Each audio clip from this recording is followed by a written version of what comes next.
Chikorita kinda sucks. Look, I'm sorry, it's very cute and its plushies are nice, but it has a head like a badly squeezed tube of toothpaste. It looks like a thumb that someone drew an anime face on. It could really have done with some more explicit lizard or dinosaur features, or just something other than that featureless moey blob of a head. I guess it sort of looks like a sprouting bean, which might be the point of it, but yeah. Bayleaf gets a lot better. Here the design finally resolves into a strong concept, a sauropod dinosaur festooned with leaves and seeds, and placing the leaf like a horn in the middle of the head and giving it a beak mouth does a lot to give it, comprehensible facial anatomy. Now, the final form, Meganium, has a brilliant concept. It uses the long neck of a sauropod to stand in for the stamen of a flower like the Titanorum. That entirely rules and almost justifies the whole line, except I think this is too restrained for a starter's final evolution. Like, you could do more than just give it a single ruff of flower petals. This is the third stage. This is when you go all out and bring the fireworks. It's not the time to pull back and be boring. Cyndaquil is a good design that's kinda let down by the aesthetic of early Pokemon. Partly due to sprite limitations, early designs are generally built more simply, and while the idea of an echidna with fire quills is absolutely S-tier, Cyndaquil is just a bit too simplistic to actually carry it off, I think. The spikes equal flames approach simply doesn't look convincingly like quills, and the two colors with a boundary approach to fur rendering just doesn't get the model pattern of an echidna across. Quilava works better in this regard, bringing in the vibes of a weasel or a badger and a sharper general shape language that gives it more animal believability. It does lose the adorable echidna nose, which I thought was always a loss for this evolution line. I really wish that they'd kept that throughout the whole thing. Typhlosion then brings that vibe to a natural crescendo, using the flames less as spikes and more as a majestic collar to denote its aggression. And while it's fairly simple as a design, it does look cool. Hisuian Typhlosion with its ghost type leans into a more devious, mischievous energy than aggressive, with it now spirit flame collar, giving it the kind of look of a scheming vizier or dark sorcerer. I don't think it's an improvement over the base form, but it's a really cool and interesting variation that I like. Totodile is the best Gen 2 starter and by far the strongest of their evolution lines. Totodile manages a pretty perfect split between looking cutesy and dangerous, with an incomplete mouth of teeth and an adorably squishy and chubby mini Godzilla vibe. There's a wonderful mix of puppy-like enthusiasm and gremlin mischievousness here that I just adore. Croconaw builds on this, maintaining the chubby physique but adding a chunky jaw and turning the spines into a Teenage Rebellion-esque mohawk. It also gets a sort of cartoon caveman sort of body pattern in the shape of a stereotypical ragged animal skin that you'd expect to see in an 80s cartoon, which is charming, I guess, but it feels like a design cul-de-sac. It doesn't really go anywhere. Feraligatr then elongates the body, keeps just a little bit of the fat belly, and piles on detail in the form of more spines, plates on the arms and legs, more teeth, and fully mixing its crocodilian origin with a Godzilla kaiju vibe with its hunched over body. It still has that mischievous energy though, carried through from the first form to the last. However big and dangerous Feraligatr gets, he will always look a little playful. He will always look a bit like a friend, and I just love that. While the comparison is tempting, I don't think Sentret is the Rattata of Gen 2, I think it's the Zigzagoon of Gen 2. And for all that it's a genuinely pretty useless Pokemon from a gameplay perspective, I have a real fondness for its design. It mixes attributes of raccoons, rabbits, and flying squirrels into a big chimeric mishmash that simultaneously gives it the look of an animal and some sort of weird Studio Ghibli spirit creature. The long tail contrasted against its essentially egg-shaped body is just a kind of wildly weird shape design, and I really appreciate it. Furret then dials this all back, rather a lot, actually. It retains the raccoon tail stripes and fully adopts a sort of uwu-ified aspect of an adorable fuzz noodle ferret. I think it's very cute, but the distinct lack of a nose gives its face a weird lack of definition, and I don't think I'll ever stop being disappointed that the evolution doesn't mix and match nearly as many interesting features as Sentret itself does. Ultimately, as a design, it feels, yeah, sleeker and cooler, but in terms of creativity, a bit of a downgrade. As I said a lot in my Gen 1 reviews, the Pokemon design formula, especially early on, was often just normal animal plus single fantastical feature. Hoothoot and Noctowl very much fall into that design formula, with Hoothoot's primary weird attribute being its one trunk-like leg, and the clock hand eyebrows playing second fiddle. It's a fantastic stylization of an owl, though, because if you think about it rationally, it looks absolutely nothing like one. It's an egg on a stilt with a couple of leaves glued to the side and freaky eyes painted onto it, and yet it looks like an owl. It looks like what an owl feels like to look at, and that can be deceptively difficult to pull off in design. Noctowl takes that cutesy stylized blob and then makes it specific, giving it actual anatomy from a bird, and it results in a design that's more conservative than the pre-evolution, but also more imposing and scary, with a giant feather face crest being the main thing that takes it from being just a normal-looking bird to being a Pokemon. I feel like nobody's really impressed with Hoothoot and Noctowl, but that's only because they're executed so competently that it feels effortless. They're really solid designs. Ah, Gen 2 Caterpie, how nice to see you! And like we talked about with Caterpie, Ledyba is another excellent case study in how Pokemon designs insects to look appealing. To wit, the weird geometry of insect legs is stylized here as 2 rows of adorable little sphere hands. It gets human-looking eyes, and the segmented carapace of a ladybug is used to give it a mouth shape that isn't, insectoid and horrifying. It's a very simple design and very cartoony, but in that way, also very effective. Ledyba is cute. The evolution Ledian, then, is a case study in how Pokemon evolutions often work with design. The anatomy is made more complex, the form is more sleek and streamlined, and it adopts some design elements from pop culture. In this case, Ledian looks like nothing so much as some kind of bug-themed spaceman or a Super Sentai with its much more human-like anatomy and helmet-like head, which all works quite well. The Pokédex even says explicitly that it draws its power from starlight, which is a very Sentai thing to do. This is not an exciting Pokemon line, but it's one that just quietly works. I have an irrational hatred of spiders. They're actually very beneficial animals that save human lives by keeping the population of pest species down, but monkey brain no like too many legs and fangs. Speaking of which, spiders have 8 legs, not 6, but I guess that Spinarak's sprite would have become too crowded with detail if they'd given it that many. But I also think that it's an example of how Pokemon makes creepy bugs palatable. They give them fewer limbs and legs, simple round shapes, highly stylized reworkings of weird anatomy like mouth parts or segmented legs, and big cutesy eyes. I hate spiders, but I really can't hate Spinarak. And its evolution Ariados, similarly to Ledian, which we talked about previously, keeps the shape language highly stylized, while also making it more complex and streamlined and cool looking. And yet note that particularly off-putting things like the mouth parts and the eyes of a spider remain simplified and appealing. Even the legs, which are sharper now, remain just rounded enough to look cute. There's a fine line being trodden here to keep it a cool spider without being a scary spider. Chinchou is interesting. It's ostensibly based on deep-sea fish, but where deep-sea creatures are often quite creepy and alien-looking, Chinchou needs to be cute because it's a Pokemon, so here comes the stylization. It comes out as basically a little football with a pair of fins and some cute little legs, and the deep-sea weirdness is contained just to its massive eyes and the weird plus-sign pupils, plus the dual anglerfish lures dangling over its head. I think it's successful enough, although I kind of think it's a waste not to have a proper, scary, deep-sea anglerfish Pokemon in the game. That seems like something you could design something cool around. Lantern, the evolution, dials back even harder on the deep-sea weirdness, looking like just a normal fish, really, except with a cutesy anime face and a couple of even smaller lantern lures than its pre-evolution. And I don't know, there's a lot of fish that use lures and bioluminescence that you could have based a Pokemon on, and Lantern just doesn't really take advantage of those inspirations. I think it's a bit of a nothing design, honestly. Gen 2 is the generation that introduced breeding and eggs, and what better way to introduce that mechanic than to give it a mascot? And that mascot is Togepi, the egg-shaped egg Pokemon that you get from your very first Pokemon egg to introduce you to how Pokemon eggs work. Egg. It also helps to introduce the friendship mechanic, which gates its evolution.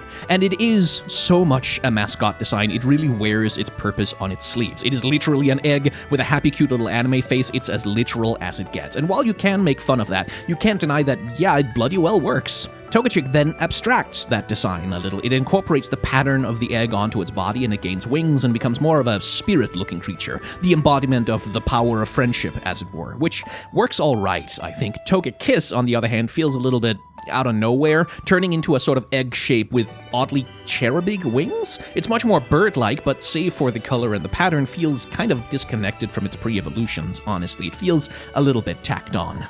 I really, really like Natu. First of all, perfect little orb bird, absolutely adorable. Look at its perfect, suspicious eyes, just excellent. It's a testament to how much you can really do with incredibly simple geometry. This thing really isn't anything more than a few circles, a diamond shape, some ovals, and some rounded rectangles, and yet there's so much personality in this little thing. Xatu then takes that perfect circle body and places it on top of, essentially, a totem pole, which seems to be the explicit inspiration for the design. I'm obviously not an expert, but as far as I can tell, it's not drawing from any particular tribe or culture. It's more an amalgamation of general visual styles that are present in, I'd say, particularly Mesoamerican indigenous culture. Xatu itself also resembles a subspecies of the Quetzal bird, which is native to Central America, which seems to confirm that connection. It also gets a pair of cat-like eyes on its chest, which look like they're peeking up over a robe, robe when its wings are closed, which is very adorable and sort of plays into the idea of being a totem pole with multiple faces running down it. Mareep marks a little bit of an evolution in Pokemon design, because in Gen 1, when a Pokemon needed to be shown to be electric and fuzzy, the shape language was basically just spikes, lots of spikes, make it spiky, frizzy, like an electrocuted cartoon. Mareep and its evolutions take it a slightly different tack, implying the electric element with smoothness instead. They use a black-striped color scheme and bright orbs vaguely reminiscent of the design sensibility of modern electrical infrastructure. Its early forms, of course, are based on the idea of static electricity generated by their wool, but Ampharos seems like more of a warning light almost, and it is associated with lighthouses, which makes some sense as its inspiration. Fluffy, then, is a textbook definition of a middle stage, doing the work of smoothing the transition from sheep to whatever Ampharos is. Its pink color is marking a transition from Mareep's dark blue to the yellow, but it also implies that it's a little raw and red because it has recently been shorn of wool, like a sheep is. Mega Ampharos as a design mostly seems to be about giving Ampharos its fur back. It's a dragon now, which, okay, I gotta say, I personally think the tail just looks like a soft-serve ice cream with berries in it. Prior to the release of Gen 2, Marill was often referred to as Peekaboo, and the term was so common that it even made it onto official trading cards. And ostensibly, its look in the Gold and Silver Space World demo in 1997 was a lot closer to what Pikachu looks like, so you can kind of see why. And Marill really does feel more like an attempt to create a mascot than most Pokemon do, leaning very heavily into the extremely cutesy simplicity of that style of design. It's basically a series of circles with an anime face, some blobs stuck onto it, and a zigzag scribble tail, making a sort of cutesy water mouse. Azurill is the baby version of that, which is to say even more cutesy and blob-like, almost to the point of abstraction. Azumarill then becomes a rabbit, I guess? I mean, that's what those ears are for certain, and its body is now an egg shape, which I guess is because Gen 2 introduced eggs and breeding? Like, maybe it was meant to be a mascot for the generation? That would make sense? And then it would be a rabbit because... Easter Bunny? I'll be honest, I don't really know what this design line is doing. It's very cute, but it's really kind of weird. Sudowoodo is one of those weird one-off designs that really add interest and fun to Pokemon design, I think. It's a rock Pokemon, maybe based on the idea of fossilized wood, which mimics a tree to stop your progress in the overworld, and because it's a mimic, of course it has Ditto's exact face on it. Its name is even a pun on that concept, Sudowoodo. Pseudo-wood-o. It almost feels like a prank on the player as a design, too, because anyone who sees it for the first time would automatically assume that it must be a grass type. Then we try a fire or flying type against it, and immediately take a rock move to the face. And I don't think Sudowoodo really needed a pre-evolution. It sort of spoils the joke to give it a prequel, you know, but Bonsly, based on a bonsai tree, is at least a cute little thing, and the move of using the pot that it's planted in as a kind of diaper visually is, well, it's a design trick that a lot of baby Pokemon character designs use, but it is effective. It gets the point across. Hoppip and its line are, I mean, I don't know anyone who would be excited by them, but they are really solid design. They essentially depict the life cycle of a dandelion, with Hoppip having the long green leaves, Skiploom sprouting the flower, and Jumpluff then becoming the dandelion seeds floating away on the air to be spread. If I have a critique, it's that Hoppip and Skiploom could look a lot more like roots or plant bulbs. They are just sort of cute blobs as it is, but since they were supposed to be flying type, I guess the designers didn't want them to feel too grounded, as it were. Hoppip's leaves double as helicopter rotor blades or wings, and Skiploom's flower and ears take on the vibe of a sort of parachute or glider, so it's clear that the priority here is on the flying part of the design, so fair enough. It is a little weird that Hoppip so explicitly looks like a cat, though. I guess Skiploom looks a little bit dog-like, which okay, but then what the hell is Jumpluff supposed to be? It doesn't really matter, it's just a weird cul-de-sac in what is otherwise just an excellently competent little design line. Aipom is one of those classic, here's a weird little creature to fill out the Dex Pokemon of the same kind of lineage as Lickitung or Magmar, whose design purpose in the context of the game is to be just one more odd creature for someone to fall in love with. And there is something to love about this little rascal. It has a gregarious, cheeky energy, and the hand at the end of its tail is a cheerfully literal translation of the idea of a prehensile tail. It's almost the platonic ideal of a cheeky monkey, a chittering little adorable prankster. And then, like what happened to Lickitung and Magmar, it was given an evolution, and oh boy, Ambipom sure is a design. It sort of tries to keep the cheeky monkey energy, but I'm sorry, those are cow udders. Those aren't hands on its tail, those are cow udders, or I don't know what they are. Whatever they are, they do not look like hands. Making Ambipom's arms longer also makes them look more uncanny without paws or just something at the end of them, and replacing the little bean-shaped mask of Aipom with that awful bowl cut of a face is just... no, absolutely not. I dislike this. Hey, sorry to interrupt. I hope you are enjoying the compilation. I'll let you get back to it in just a second. I just need to do a little self-promotion. I need to pay rent and all that. If you enjoy these shorts, you can head on over to the dedicated shorts channel where I'll be reviewing all of Gen 2 and beyond. If you want to support my work, I have a Patreon and a tip jar linked in the description. And if you have a spare dollar lying around that you don't need and you don't mind me having it, I would very much appreciate the help. A single dollar of direct support is equal to literally thousands of views on a video. So if there is a content creator out there that you like, whether that's me or someone else, consider helping them out with whatever you can, whenever you can. Times are tough right now though, so do take care of yourself first. Anyway, I also have a Twitch channel and a Let's Play channel, and I'll probably be playing Scarlet and Violet on those once they come out, so hey, consider following those too. Anyway, back to the Pokemon. I don't know that there's that much to say about Sunkern. It's a sunflower seed that has started to sprout, and that's kind of it. I'll admit there's some cleverness to it, though, because having it sprouting allows for that open top with the jagged edges, which stand in visually for a Bart Simpson sort of haircut, which enhances the cutesy, overly optimistic child look that it's got going on. And that is appropriate for a sunflower, to be cheerful, to be excited for the future, to turn your face literally towards the sun.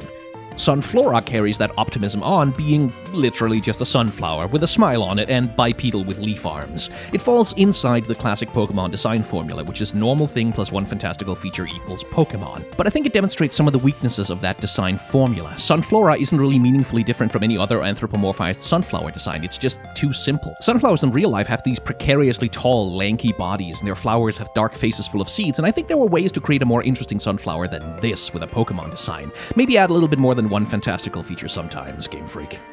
Yanma is classic Pokemon bug design. Like the Caterpies and Spinaraks that come before it, it smooths and stylizes all the icky bits of bug clean away and produce something closer in look to a plastic toy. And to an extent, that's kind of a pity. Dragonflies have a huge range of actually very charismatic faces that don't share the horrifying features of, for example, butterflies, and so I do feel like the designs could have gone a little harder without making them look scary. It didn't really need to be reduced to a cutesy blob for a head like that. And as though responding to that exact sentiment, by Gen 4, Yanma got its evolution Yanmega, which, like Mamoswine and Tangrowth, is meant to be a wilder, more savage creature from the depths of prehistory. In this case, the supersized, terrifying ancient dragonflies that once reached 2.5-foot wingspans. So everything gentle and kid-friendly about Yanma has been complicated, especially the eyes. Aggressive spines have sprung up along the back, the body looks hardened, and even the legs have sharpened with extra spikes. It almost veers into kaiju territory, which is pretty cool. I still don't like Yanmega that much, but I do respect it.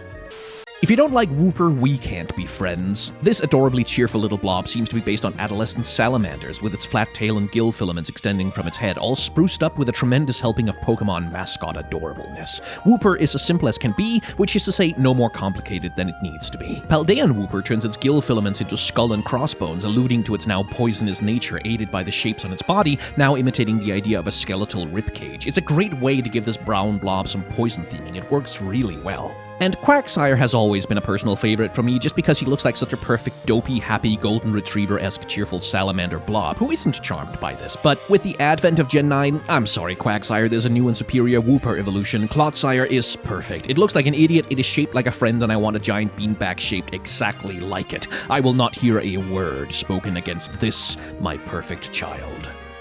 Say it with me, kids. Normal animal plus one fantastical feature equals Pokemon. Murkrow is a prime example of this formula. It is a fairly normal bird, but its feathers are themed after a witch. Thus, the crest on the top of its head takes the shape of a witch's hat, and its tail is bound into the shape of a witch's broom. A more perfect familiar for a forest hag I could not invent myself, and I do find Murkrow really quite charming, when they're not breaking out of my 9th Ultra Ball despite being paralyzed and at 1 HP. Haunchcrow, though, oh, that's my actual right there. The hat becomes a broad-brimmed fedora. It puffs up and grows a big white crest like a fine fur coat and takes on the imperious, menacing energy of a stereotypical mob boss. You can practically hear it going, "I want that fella iced, see? I want him whacked," and a bunch of Murkrows all around him going, "You got it, boss!" I adore the energy of this Pokemon. I think it is so much fun, and it fits the energy of a Corvid so very well. If I could get away with it, I'd have a whole team made of nothing but these guys.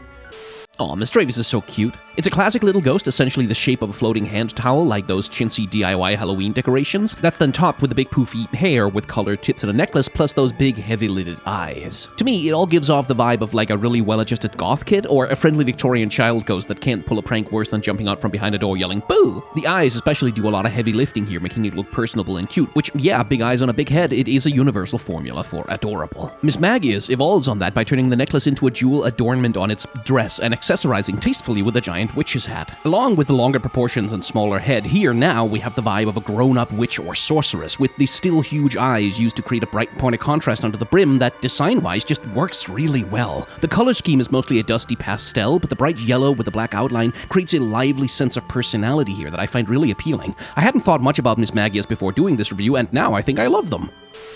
Unown. Is it really fair to call these things Pokémon? I mean, I guess it is technically, but only really barely.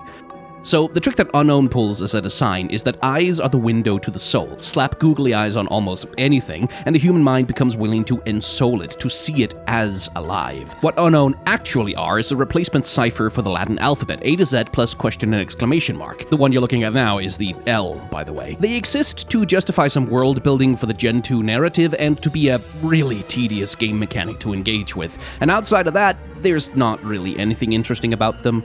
The idea of spirits embodying texts manifesting as Pokemon is interesting. I feel like surely you could make some kind of ghost Pokemon out of old books, at least. But Unown are just a mechanical convenience for the Gen 2 games expressed as a creature design, because Pokemon's designs revolve around creatures. There isn't really that much to them.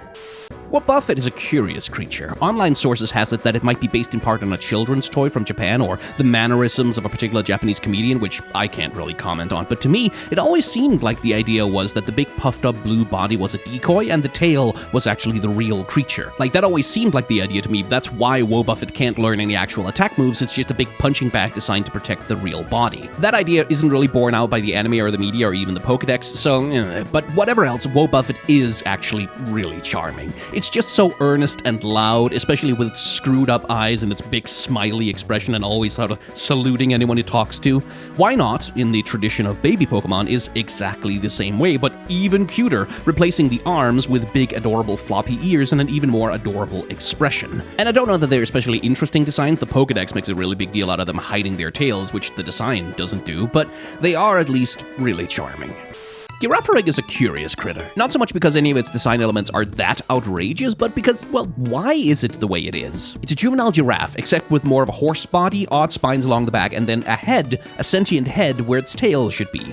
Why does it have a head where its tail should be? Given that it's a psychic type and the name is a palindrome, I guess the obvious answer is that it's a simple duality design. Front of the Pokemon represents the good or light side, and the other half is the dark or evil side, which, okay. But what does that have to do with a giraffe? Farigiraf, the evolution introduced in Gen 9, doesn't answer this, but it does resolve the tension. Now the two halves of the creature are joined, and rather than be opposites, they are in synthesis, and that wholeness of purpose, the Pokedex points out, increases their power tenfold. So yeah, I guess it's a psychological parable about the importance of reconciling with your Jungian shadow?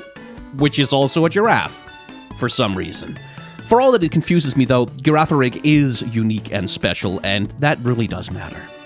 Pineco is what you might refer to as a minimal viable character design. It has the bare minimum necessary to be identified as a character rather than an object. Specifically, it has eyes. It's a barely stylized pinecone, and then they put eyes on it. Bang, that's your Pokemon. This is a design style that sometimes produces great little creatures like Victory Bell, and then sometimes you get rather uninspired nonsense like this. Fortress is a better design, but not by that much. It's ostensibly based on the cocoon of a bagworm, which, okay, I don't 100% feel like that relates to the pinecone thing, but ultimately the big problem here is that it looks way more like a clam or a shellfish. Neither of these Pokemon look at all like the bug types that they are, and the steel type feels kind of poorly tacked on to Fortress, if I'm honest. I really don't like either of these. I think they're pretty poor.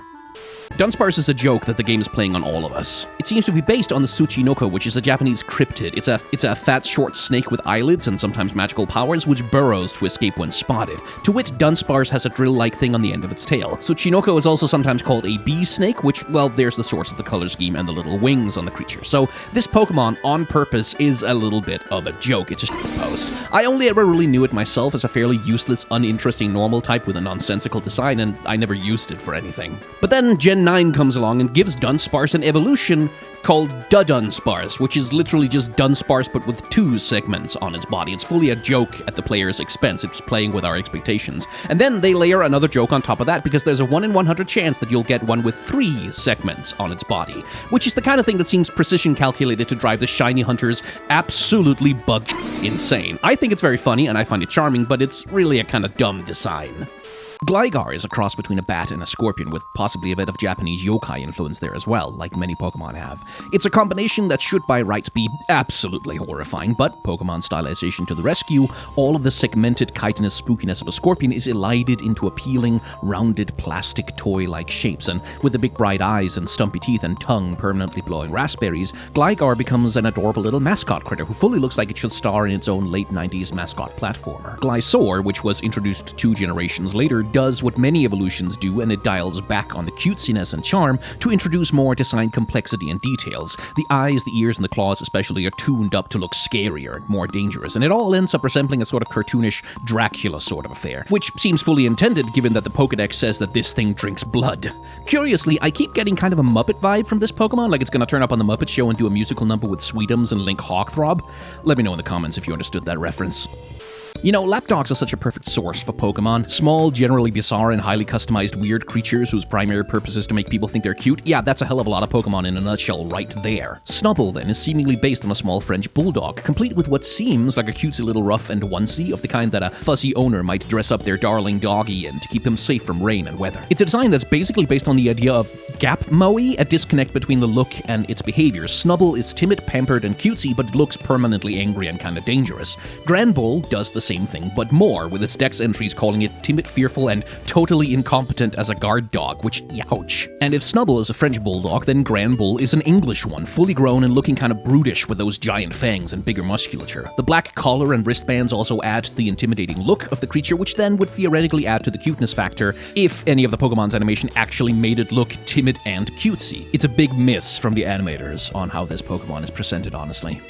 Qwilfish is a great lesson in stylization. Real-life pufferfish actually have slightly more complex anatomies than you'd think, with proper skulls and bones inside the body that the inflatable sac inflates around. Their eyes extrude, they have fins, beaked mouths, and so on. Qwilfish smooths all of that over, choosing to render the critter as literally just an orb with a boundary line along the middle and a number of small spikes in well-chosen places to get the idea of spikes across without actually rendering nearly as many spikes as the real thing has. There might also be some inspiration from naval mines in this Pokemon, at least if the Pokedex note about how they fire their quills outwards is to be understood as like exploding shrapnel. Of its 2 forms, I find like the Hisuian version better. The purple accents the greater contrast between the light and dark halves. It just makes for a more striking and intimidating Pokemon overall, and it communicates the poison typing much better. That said, neither of these forms are exactly exciting as designs, they're just competent. They're competent, solid designs without a lot of flaws, but also not a lot to recommend them.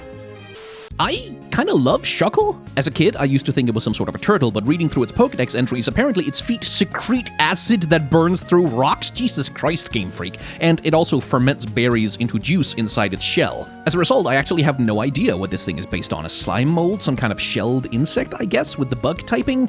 Whatever the hell this thing is, though, it's really cute. Like, not in an obvious Pikachu sort of way, but more in a way of like, it's just a little guy, you know? It's just a little guy who's vibing and doing its own thing, and it doesn't want to hurt anyone. It's just hanging out with its weird little face, and I guess it's getting really lit on berry juice also. With its tiny noodle-like appendages and that cheerful little red shell, it's just kind of adorable. I want to have one hanging around on my porch and hopefully not melting through it with its acid feet. I also feel like it's a pretty damn unique design for a Pokemon. I can't really think of anything else that looks like this, and that alone, in a lineup of over 1,000 Pokemon, I think, is enough to recommend it.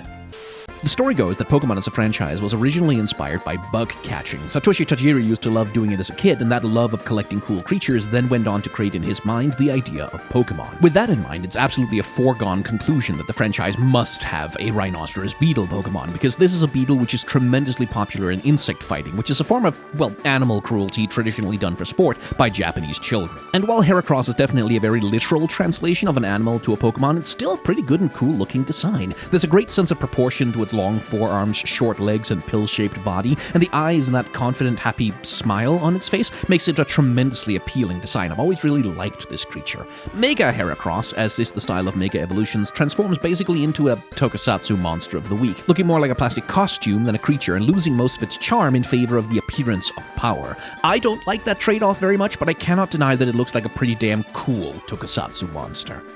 Sneasel is a curious one. Its name indicates that it's based on a weasel to some extent, although the Kamitachi yokai of Japanese folklore also obviously comes to mind, being a weasel-esque creature with long claws. As a design though, it doesn't look much like a weasel at all, I think. Instead, it has a sort of generic humanoid mascot body shape, almost a little bit Garfield-like, with the distinguishing feature of feathers, I guess. I really like the asymmetry of having a feather only on the one side of the head. It's distinctive and interesting, although it works better on base Sneasel than Hisuian, I think, because of the stronger color contrast. Weavile, on the other hand, I just don't think it's a particularly good design. The feather crown thing gets rid of the interesting asymmetry for not much gain or change to the design. I like the femme-coded vibe, but it doesn't really speak to me much. Sneasler, on the other hand, hell yeah, in my opinion, a vastly superior design. It retains the asymmetry with that cool long feather, and the longer proportions become much more weasel-like, and the claws become prominent and defining, where on Weavile they look small and kind of unimportant. RC has really popped off with this regional form. With the absolutely rabid trade in Pokemon plushies, I suppose a literal teddy bear Pokemon is an obvious place to go, and Teddiursa fits the bill, with its traditional baby-like proportions and black button eyes. Its main unique feature is the crescent moon shape on its forehead, which leads into both of its evolutions. Teddiursa isn't especially unique, but it is functional. Ursa Ring, then, is the first attempt to bring that crescent to a logical conclusion by turning it into an empty ring on Ursa Ring's stomach. The Japanese name for the Asian black bear does translate into something like moon ring bear, so I guess that's where that's from. Outside of that, though, Ursa Ring really is just a bear. It's a classic Pokemon design in that sense, a normal animal plus a single fantastical feature. Ursa Luna, though, does something much cooler. It has a literal full moon with clouds on its forehead reminiscent of classic Japanese art, and uses gray and brown and those angular fur ridges to affect the idea of almost a mound of dirt or a hill come to life. It also displays just how much more detail-dense later generation Pokemon designs are allowed to be, and the advantages that come with that in terms of storytelling.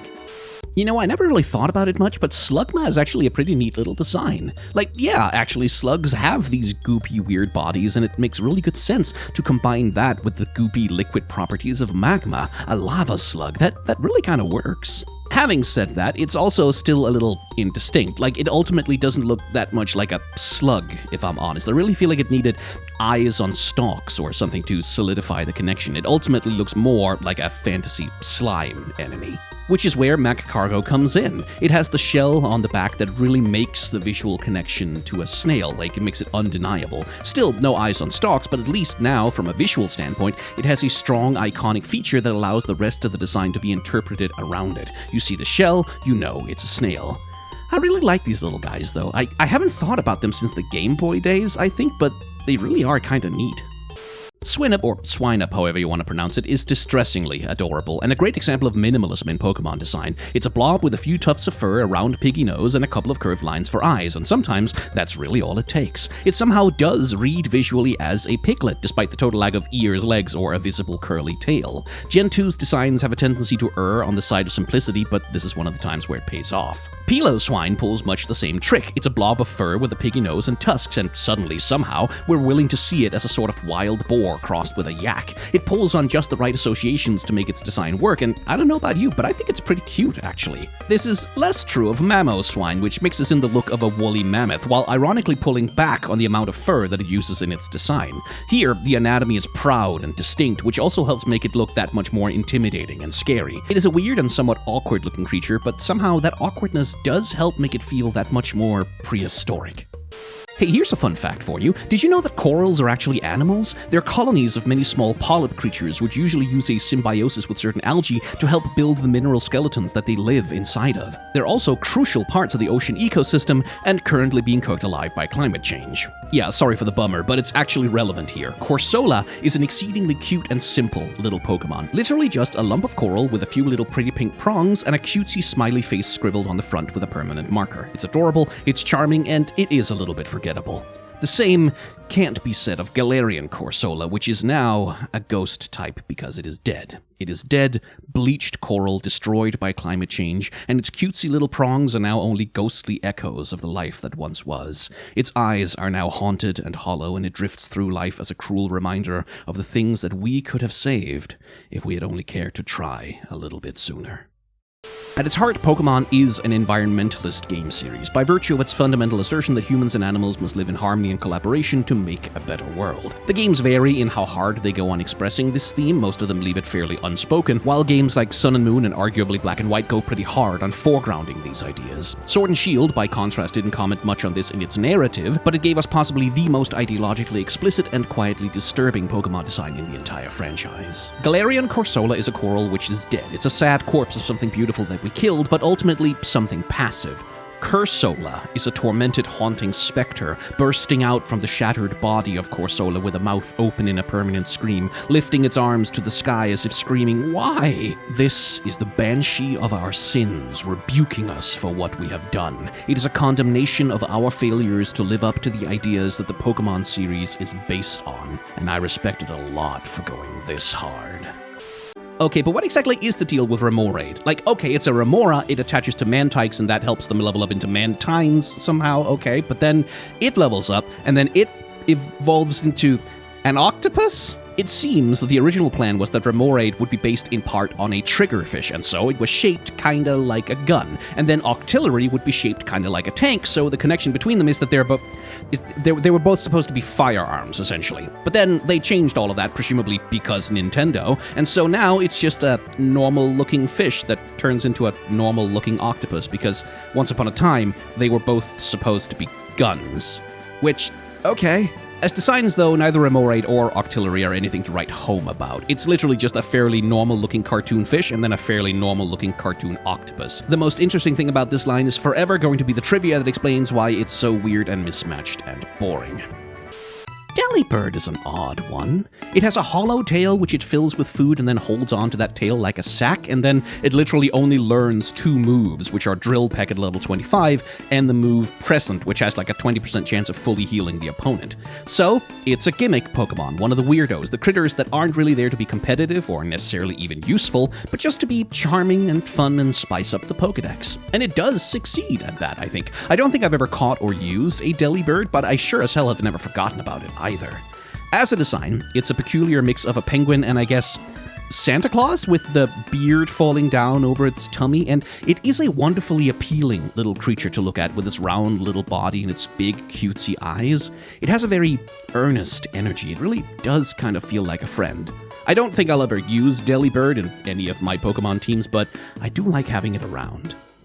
Mantine is one of those Pokemon where it's difficult to get particularly excited by their design, but I would also struggle to say anything particularly negative about it. It is one of the basically just a stylized animal Pokemon, taking the flat, wide body of a manta ray and turning it into more of a rounded, appealing egg shape with wings, and turning its cephalic fins into something more like horns or ears. On top of that, it has a much more humanoid face construction than manta rays actually have, which helps strengthen the expression of that goofy, poofy-cheeked smile. And I will say, that goofy little smile, that's a charmer's smile. You cannot stay mad at this smile.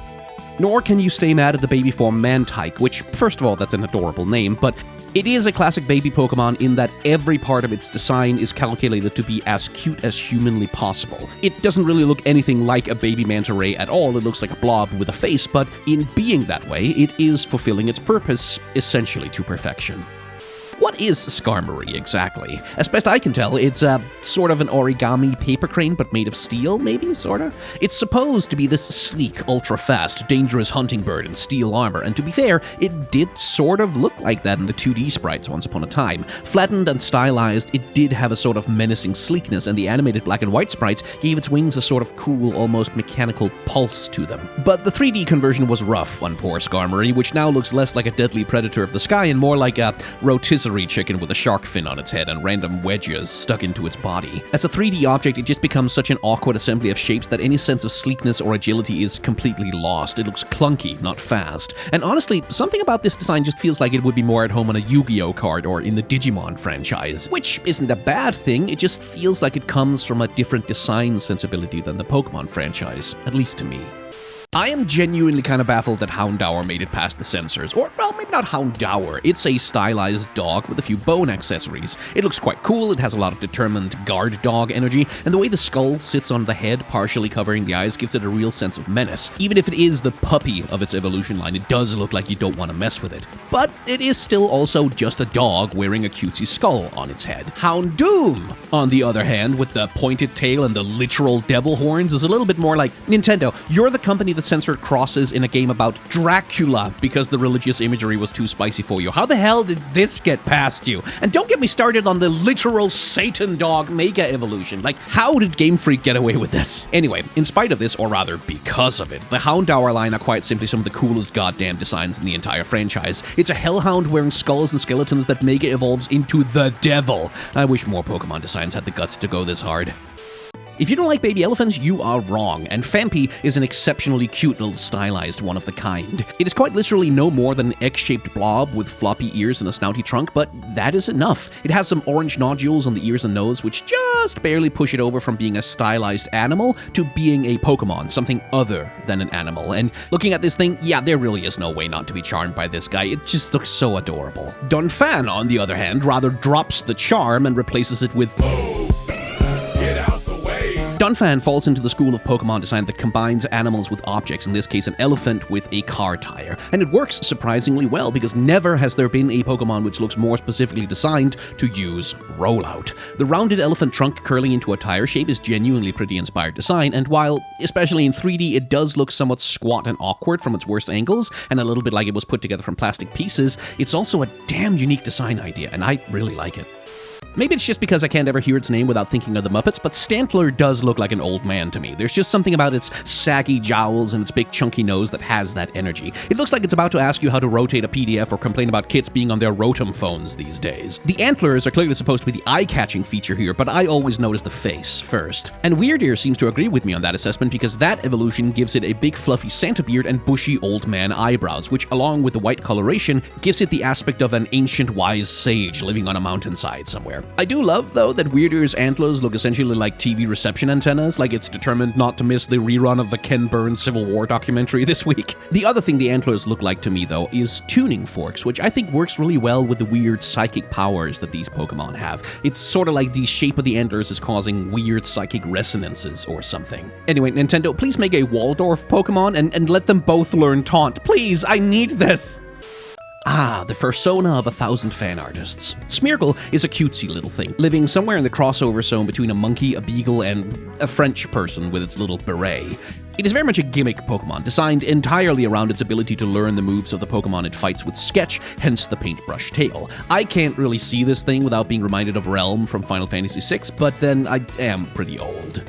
And I kind of don't have much to say about Smeargle beyond that. It's cute, it's fun, and it is designed entirely around its gimmick, leaving little room for anything beyond that. In that sense, it is extremely well designed to its purpose, but it also really doesn't have much else going for it. It's one of those Pokemon that I've always kind of wanted to have in my party, but which I've never actually put in my party because its stats are terrible and its gimmick is really kind of clunky to use. I do want to win my Pokemon battles. Alright, this one. Miltank is an adorable stylized dairy cow, and my first experience with it was getting absolutely steamrolled by Whitney taking up my entire team with Rollout like a couple of times in a row. It's interesting as a counterpoint to Taurus, because where Taurus goes really hard on looking as animalistic as possible, Miltank goes in the exact opposite direction, fully embracing a mascot style of cuteness, as though you'd expect to see it on the line of dairy products for children, or see someone in the big mascot suit of it at a PR event for a cheese company. It's the sort of Pokemon I would expect to be a fairy type if it got added to the game now, not just because of the color scheme, but also the way its design prioritizes a certain aesthetic of plushy-like adorableness over almost everything else. And to be honest, if not for the udder and I guess maybe the horns on its head, I don't know that I would actually be able to identify it as a cow at all. It is so stylized and its face so humanized that really it could look like almost anything if you change one or two details. Anyway, please don't be weird about it in the comments, please.